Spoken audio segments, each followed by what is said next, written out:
Disruption due to technological problems of the internet, I suppose. A very I welcome each and everyone to this wonderful conference, and I thank it's been in organizing such a wonderful international conference. Uh, as you know that now all the emphasis are on agriculture post-COVID and during COVID. So the industry of agriculture is one of the biggest industries in India.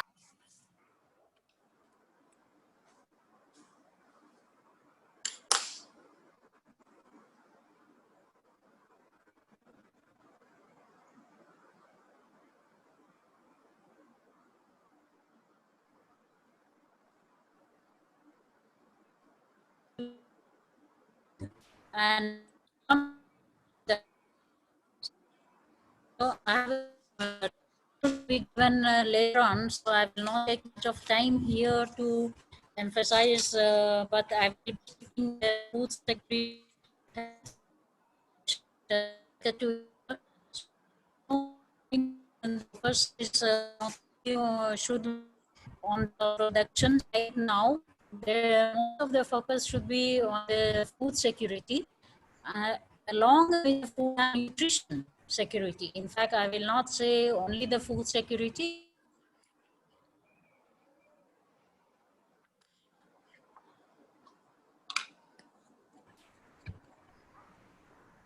So it's the focus mostly should be on the nutritional aspects of the food security.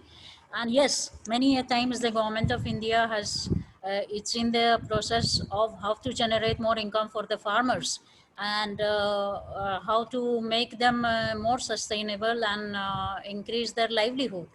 As Professor Garg was mentioning, there are n number of things which the governments all over the world can do that. And but since on the production side, since our farmers are actually good in production, we have ample of production, but still we are not reaching to the global level at the processing sector or export sector. There are n number of reasons, socio-economical backgrounds, cultural myths, and political issues. They do not allow the farmers to reach to that level. But now, due to different policy changes, hopefully the farmers will reach to some targets, but yet we are not very much sure, and we have to work towards it more laboriously. Since, as I said, we have a good production, maybe in livestock, we have good production in dairy, good production in agriculture, in horticulture particularly, even medicinal plants, as Sir was mentioning, we have n number of diversity in large number of medicinal plants. In your Udham Singh Nagar, I've stayed for 4 years. I have worked with different NGOs also.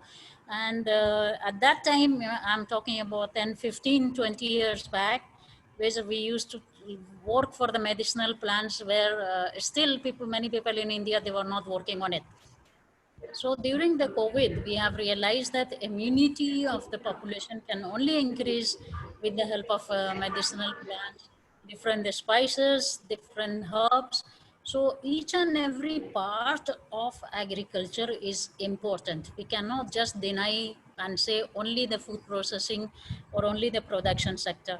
We need a lot of infrastructures which have to be developed maybe by companies, maybe by the government, maybe by the entrepreneurs. And as Sir was mentioning, yes, agriculture education. I know this is not the platform, but hopefully I request your organization, your institutes, whosoever is collaborating to take care of this issue also, and to organize a webinar or international, maybe national level conference, that how the agriculture education can help. It's not only the training of the farmers, but our students, our agriculture students, they are not educated, they are literate. I must say in agriculture, there is a difference between literacy and education, but they are not educated at par with the international standards at the global level.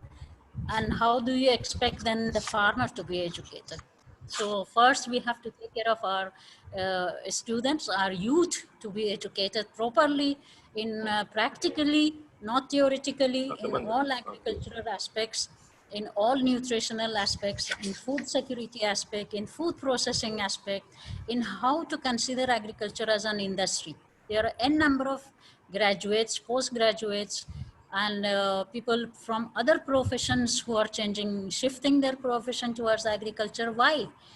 Reason being, they need more income because now we have problem of employment, and this is after health sector, this is the biggest sector in India which can give employment.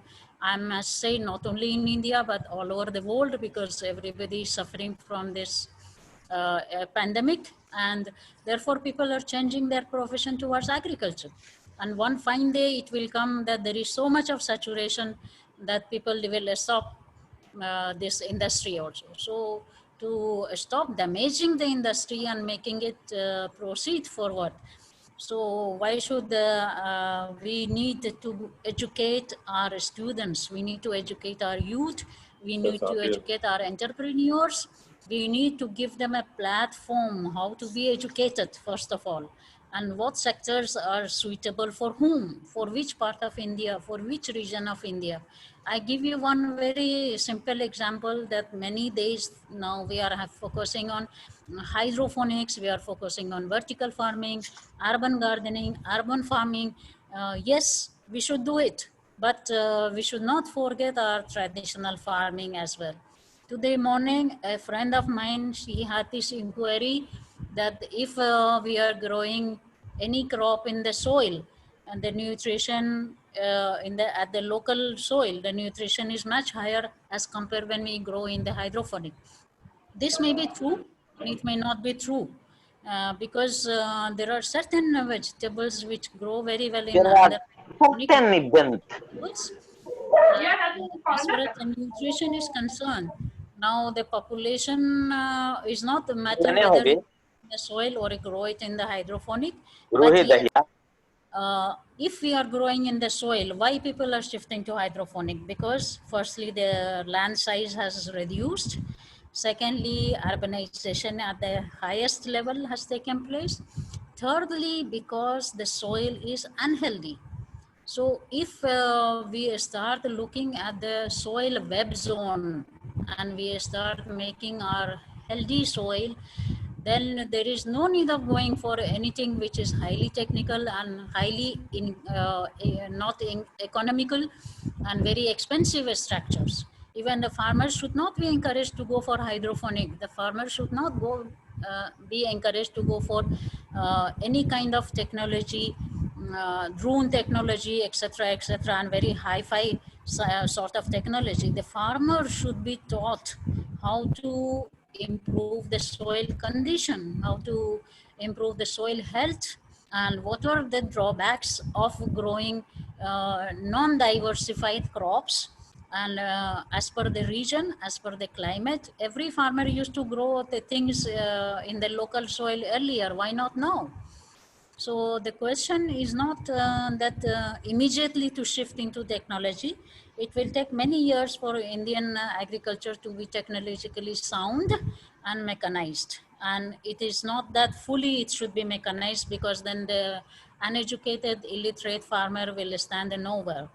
So along the farmer, we always forget that we have women farmer. We always forget we have the family of the farmer. You may feel that the farmer family is no more interested in agriculture, but no, now after COVID, the things have changed. The farmers' children, they like to be doing farming because they see the profit coming from the farming.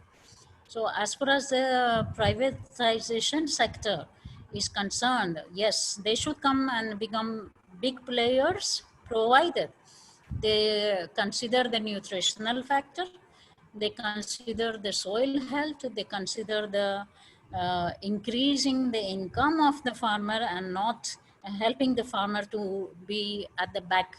The farmer should always be in the front. So with this and all those risks which are involved, so I think I will not take much time here because the lecture is later on. But I just wanted to emphasize that these are the issues we are facing, And I'm sure many issues are there at the international and global level of different countries, representatives from Egypt, from Nepal, from Bangladesh, from all over the world as in here. A great participation I can see here, which is a matter of really pleasure to see. And I'm very thankful to the organizers of this international conference, to Professor Garg and Dr. Wajid, who have been very kind enough to include me and consider me as a panelist, and also invite me for being a part of this conference.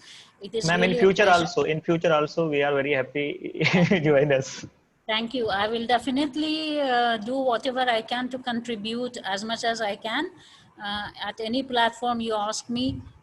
Due to COVID, unfortunately, I cannot travel, but when the things become all right, then definitely I will visit your institutes anywhere in the world. I don't mind. I have been traveling all over the world.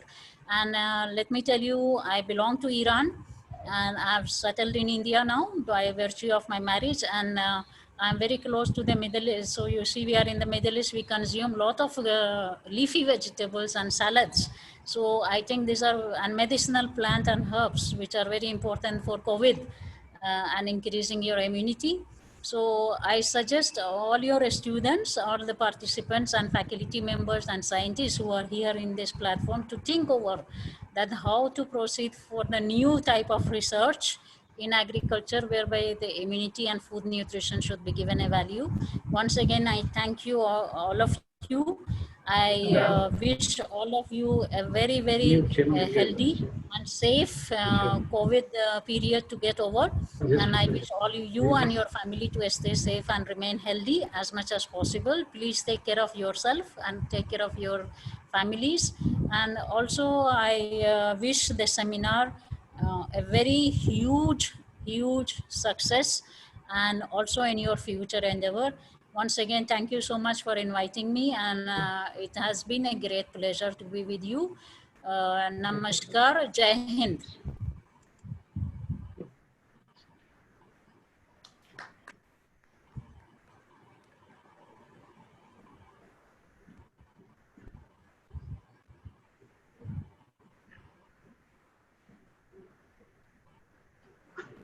Dr. Huma, please unmute.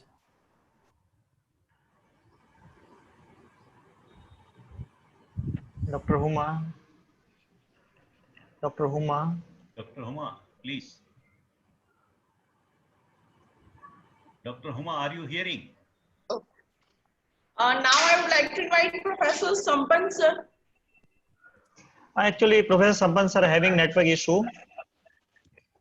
Okay. So now I would like to invite our chief guest, Professor Dr. Saket Kushwaha, sir, Vice Chancellor of Rajiv Gandhi University, Itanagar, Andhra Pradesh.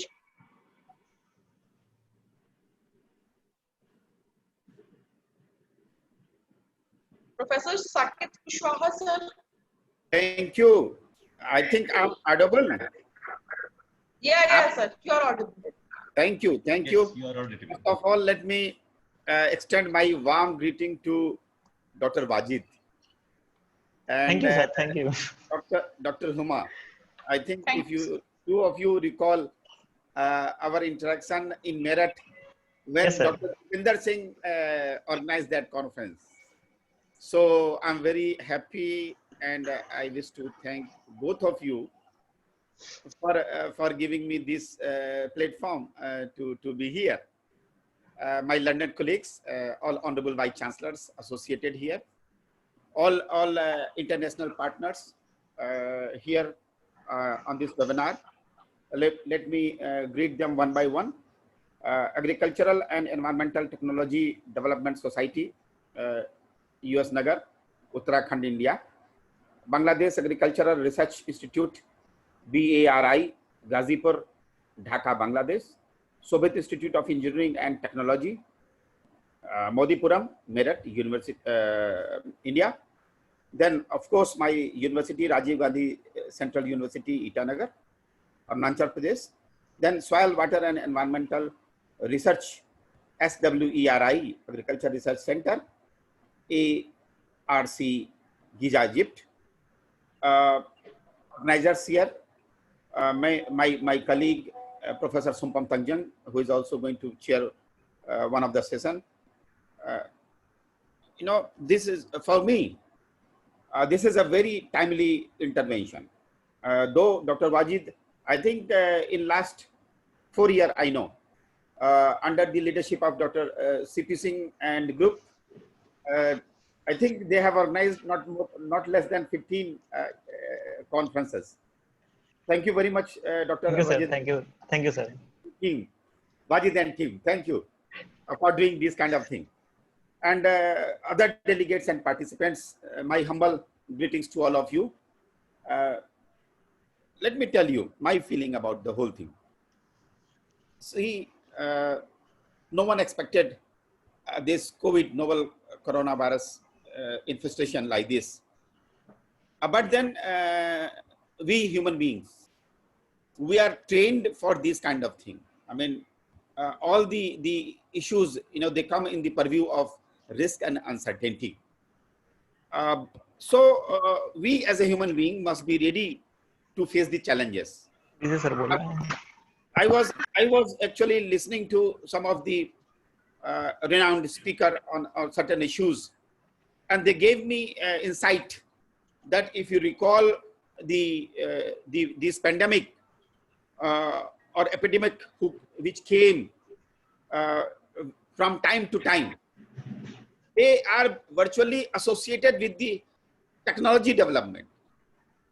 I mean to say, let me expatiate.